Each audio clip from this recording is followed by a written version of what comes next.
Oh, whenever I get one of these handheld mics, it takes me back to my days singing in a band. Go on. So today is Trinity Sunday. God in three persons, blessed Trinity, that's what we sang. One God, three persons, three who are one. Where did we come up with that? And why would it matter? Because it's really not directly in the scriptures. There are scriptures that point in that direction. There are scriptures that can be interpreted from that perspective, but just left on their own, the New Testament does not have a full-blown doctrine of the Holy Trinity. That came about later. So how did it happen? And for that, I want to go back to today's gospel reading. Once again, we are back at the night of the Last Supper, and Jesus is speaking to the disciples on the night before his arrest. They don't know what's coming. They may have a sense of doom about what's coming to him, but they don't know that after his death will be resurrection and Pentecost and the forming of this new community that we call the church. They don't know any of that's going to happen. And Jesus says to them that when the Spirit of truth comes, he will guide them into all the truth. That Spirit of truth is the Holy Spirit we celebrated last week. When the Spirit of truth comes, he will guide you into all the truth. So how does that happen? It doesn't happen because God skywrites in the sky messages to us directly from God. Or to use today's technology, it doesn't happen because God sends out a mass text message to everyone in the world, which is the undisputed communication from God. It might happen through a leader, an authorized leader of the church. It might. But that leader could be wrong. It might happen through someone who has a particular spiritual closeness to God and can speak even like a prophet, but they might be right, but they might be wrong. It might happen through a scholar. They might be wrong. We might get a revelation from God through some kind of special group who's authorized to speak to us on behalf of God.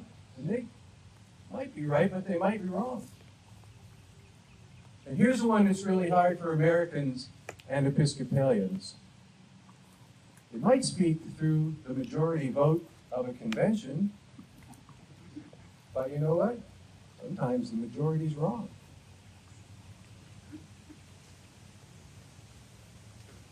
The way we can have trust that God, the Holy Spirit, is guiding us into all the truth is when it is something that is received by and comes from the whole community of the church.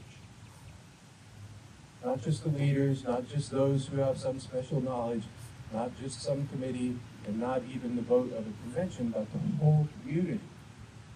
How do we get at that? Because we can't get at it by never doing anything until we know what everybody thinks, because that would be impossible. What happens is there's a decision that's made by a leader or proposed by a special individual or by a group or by a convention. Both. There's a decision that's made, but then there's a process by which the community receives that decision into his heart and into his mind freely, with freedom of conscience. It doesn't happen fast. It doesn't happen right away.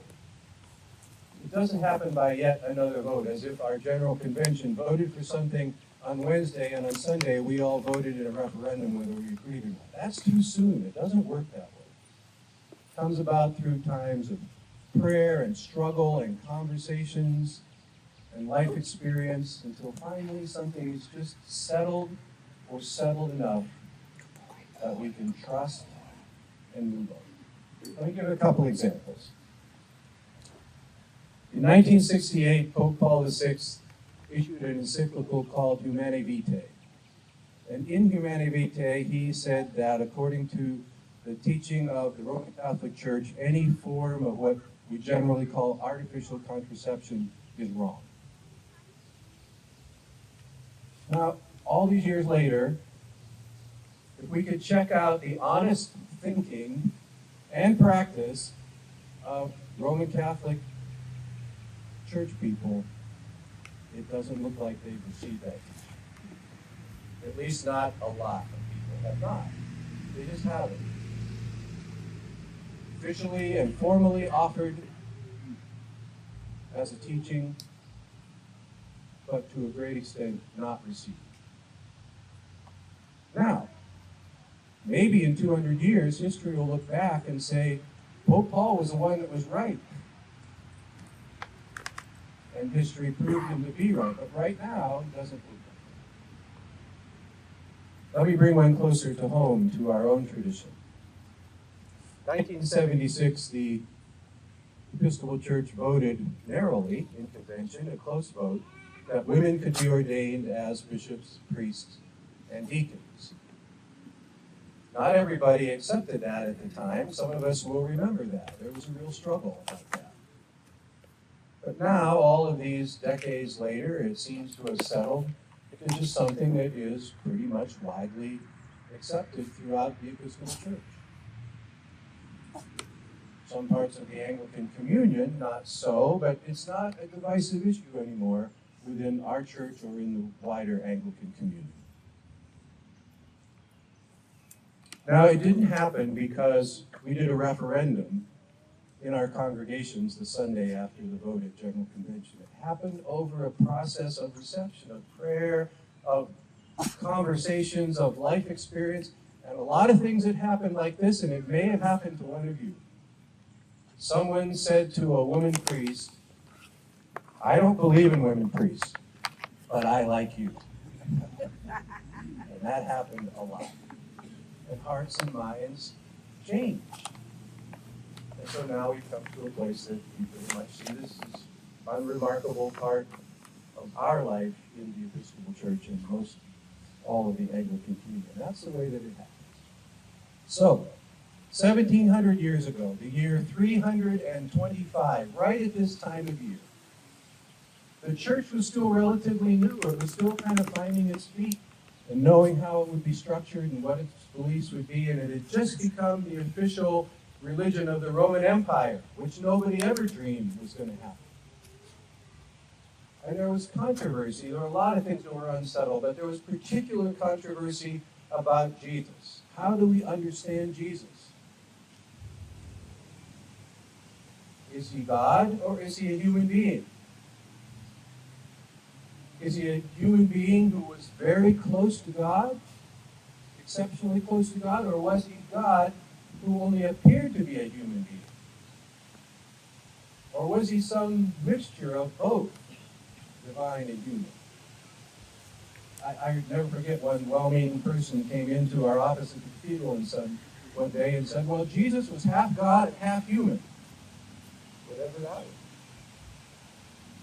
But there were people who said, well, Jesus was a human body, but he had God's mind or God's spirit. So this was an issue, and it threatened to tear the church apart, and therefore, from the emperor's point of view, tear the empire apart in this new religion that he had just put in as the official religion of the empire. And so the Emperor Constantine called for the bishops to assemble at Nicaea in modern-day Turkey.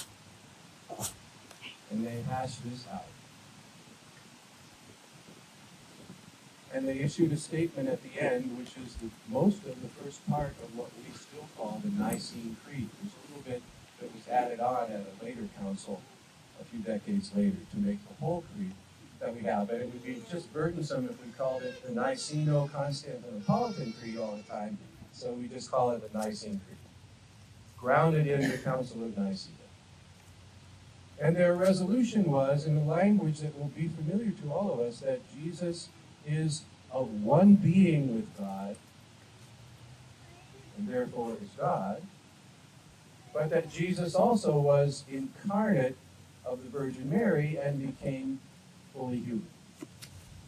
So their resolution was, It's not that Jesus is only God. It's not that Jesus is human. It's not that he's some mixture of the two. He's both at the same time, completely both at the same time. Fully God and fully human. Now, it's not as though coming to that resolution said they could just sort of say, well, they've got that figured out, what's for lunch? Because what that really did was it set the terms of an ongoing exploration of Jesus, even into our own time. He is God, he is human. Both. We'll never quite have it figured out. But all the alternatives seem to just not work when you push them as far as they need to go. So this language that Jesus is one person with two natures, human and divine, created a conceptual framework that made it possible, as they probed a little more deeply, to say that God is one God, one divine nature, but three persons, Father, Son, and Holy Spirit. And that has all kinds of implications for us and for our lives when we begin to explore it. But we'll do that next week. Today, we just can be grateful for the gift that God, the Holy Spirit, the Spirit of truth, guides us into all the truth. And today, the truth we celebrate is God in three persons. Let us pray.